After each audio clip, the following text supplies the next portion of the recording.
struggling with your body image and this has been a lifelong struggle for you, I'm here for you and I'm so glad that you're here. I struggled with my body image until I was 30 years old and tried everything from therapy, coaching, diets, nutritionists, hormone specialists, you name it, and I finally learned the key to truly healing your relationship with your body and really loving yourself, and I'm going to share that with you in this video. I had the privilege of helping women worldwide to break free of these lifelong body image issues, especially when nothing has worked for them, and this is so possible for you. Just like my beautiful client Marina, who shares, calorie counting and binge eating ruled my life for over 15 years. This program has helped me to go after my childhood dreams, and it's the best money I've ever spent. This is the work that I am so driven and excited by, and I would love to connect with you if you're deeply struggling with your body image and have goals of finally breaking free and living the life you deserve.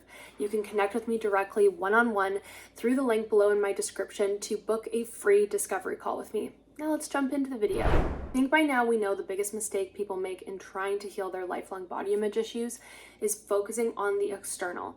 And I think we all know what that means. We spend our whole lives chasing this dream of having the perfect body, obsessing over our bodies, obsessing over losing weight, obsessing over every calorie, only to figure out once we've done all that, we still don't feel good enough. So what is then the secret to overcoming lifelong body image issues and to actually loving yourself and loving your body? The key is to stop fixating on the outside and to start fixating in a healthy way on the inside, because the only thing that truly can overcome your lifelong body image issues is to really fix the root problem to begin with, which is not your body, it's your mind. And we're going to talk about that together. So I'm going to break this down into 3 easy little steps for you so it's more digestible. Number 1, the first key in overcoming these lifelong body image issues is to understand that this is not your fault. We have to recognize that society, beauty standards, weight loss industry, diet culture has all programmed us to truly hate ourselves and to feel so miserable and unworthy no matter how much weight we lose, no matter how much our body changes, because as long as we feel miserable and unworthy, we profit those industries. And the weight loss industry, the global weight loss industry, is worth $586 billion as of 2024.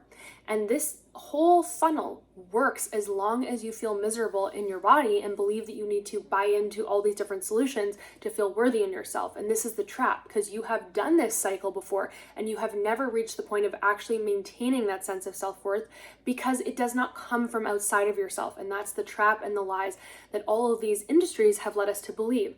So the first step to breaking free and overcoming all this is to recognize that and to label it and to really understand this is not my fault, and to recognize that that language, that suffering-based language that you have about yourself, all those negative thoughts about your body image, that is conditioning. And I want you to start labeling it as such. When you hear yourself say, I can only be happy when I lose weight, I'll only be confident when I lose weight, if only my thighs were slimmer, then I would finally find the perfect partner. I want you to really label that as conditioning and remind yourself, this is conditioning. This is conditioning. This is what they've made me believe. A part of me was conditioned to believe this, because that is key to breaking this down and starting to support yourself, to step into the compassion and the love for yourself that you need to really overcome these issues. If we're always wearing these blinders on and we think that that voice is us, we have a really, really difficult time breaking free of it. So this is step 1. And to add on to that, really tell yourself out loud, it's not my fault and it's not okay that they do this, because the responsibility has to be put where it's due, right? This is not your fault. It's not okay that they do this. And you actually have choice in it. We cannot control the conditioning that is around us overnight, certainly, but we can control our resilience to it. We have all the power to do that. The second step in this is to understand that to go from a place of hating your body to loving your body, it's a big jump, right? And a lot of people just have these expectations that I'm somehow supposed to get from the place of hating myself to loving myself through this energy of hate and disgust. It doesn't work very well, does it? And again, that's that conditioning at play telling us, oh, if you hate yourself and you're miserable and you criticize your body all day long, somehow you're going to create the energy to love it. Doesn't work, does it? Right? So how to get to a place where you develop love for yourself is through the energy of compassion, through the energy of acceptance. Many people make the mistake of thinking, no, if I accept my body, that means I will not take any positive action for my body. I will abandon all of my health goals. I will throw in the towel and I will become a person who is lazy and just eats whatever and doesn't care about myself. I know you think this because, again, that's the conditioning. And I want to highlight something very important for you. And I'm going to use this picture over here to really illustrate what I'm talking about. When we have an energy of shame and disgust and total upset about our body image, what happens is we put our nervous system into a stressful state during which we have very little energy available to us to actually do anything productive. So we really compromise our ability to take positive action, to problem solve, to have the energy to actually sustain healthy actions for ourselves, like exercising or eating properly, because our nervous system is so collapsed into a freeze dorsal vagal state. Why this is really important to know is because that's why so many people that experience really deep body image issues and feel this deep shame for themselves find it extremely challenging to break free and extremely challenging to do healthy things for themselves that aren't based out of this all or nothing extreme diet restrict mentality, because their nervous systems are so affected by this low vibration, deeply painful emotion. And again, this is the lie that diet culture wants you to believe. This energy squishes you down to feel so small and incapable that you can't seem to even figure out how to have a different relationship with your body, which just keeps you stuck in the same cycle. Now, what I want to illustrate by, again, drawing your attention to this picture here, is that when you enter into a state of compassion for yourself, which is one of the highest vibrational frequencies we have, or when we enter into the state of acceptance for ourselves, which comes before compassion, what happens is, if you notice where this emotion lands in your nervous system, you're in the ventral vagal branch of your nervous system.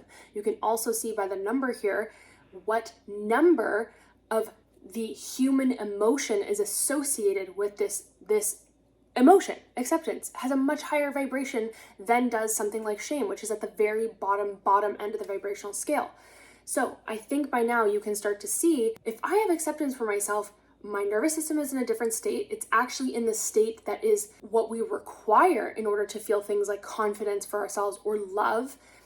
And I have so much more energy available to me, which means that I can actually now cognitively get the energy resources within my body to go out and take forward action. See, this is the mistake we make. We think that if we are full of shame, somehow we're going to have all this energy available to us to do things and to go to the gym and to take positive action. But what I'm showing you is that actually acceptance is a much higher vibrational frequency, and you're going to have so much more energy available to you in this state for the long term to take care of yourself. When you have acceptance for yourself and your body, this is the key ingredient to feeling good and to building love and to building confidence. Shame is never going to turn into confidence. It's going to be something that continues to paralyze us and keep us stuck. So this is a very important distinction. The key to loving your body is to accept your body, because acceptance grows into compassion, which grows into love, and we have to accept ourselves in order to even cultivate love for ourselves. Make sense?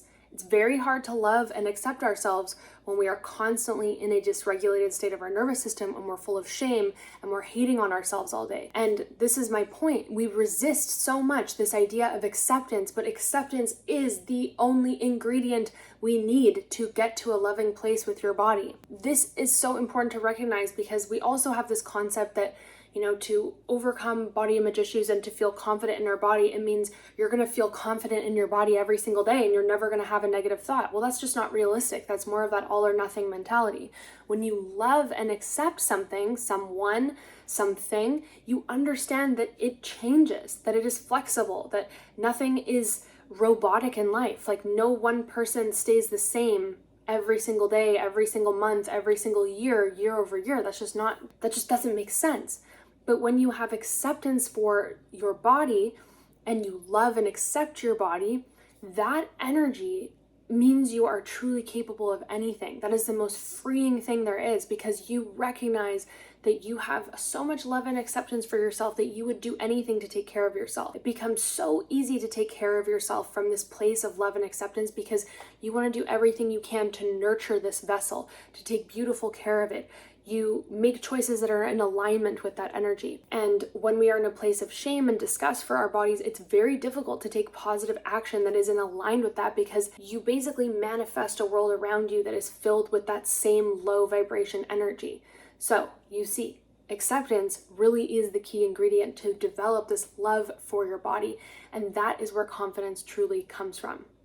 It doesn't come from obsessing over changing your body, because that is fleeting at best. True confidence comes from acceptance and a place of compassion from your body, a place of deep love and understanding, knowing that you love your body because you love your body. You love this vessel that you get to live your life in, and you want to do everything to nurture your body. You don't love your body because it only looks a certain way and you expect it to stay this way and frozen in time for the rest of time. Like, that's just not realistic, and that's just what's going to keep you stuck in more of these same struggles. 3, I want you to grab a little object to represent, this is troll, meet troll, to represent this little part of you that has all these negative thoughts about your body. And every time that you think them, you're already getting into the practice now of labeling them, going, that's the conditioning. But I want you to actually get this little part out.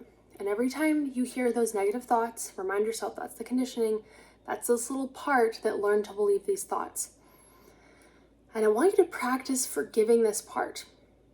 Yeah, maybe you're pretty pissed off at this part, but guess what? Through no fault of its own, this part learned to believe all these things through all the conditioning around you, from society, beauty culture, diet culture.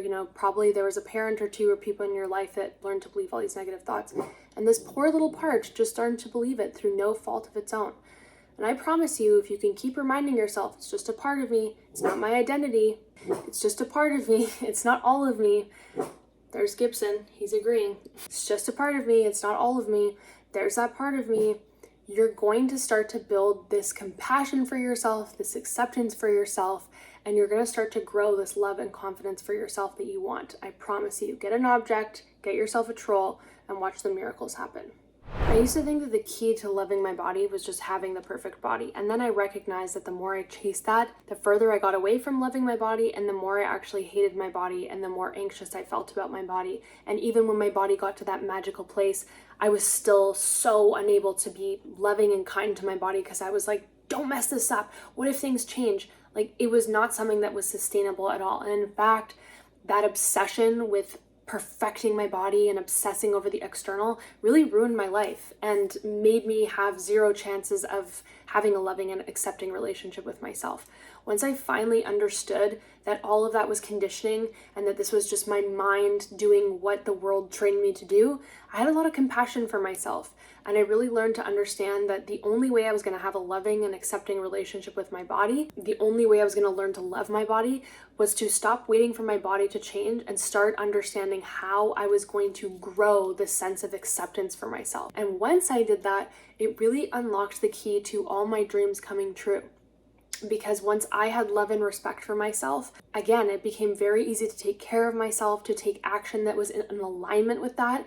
And that brought into my life so many amazing changes within my career, my finances. This is when I met the partner of my dreams, who I'm now married to. This is how all my friendships really evolved into a beautiful place. I healed so many strained relationships within my family.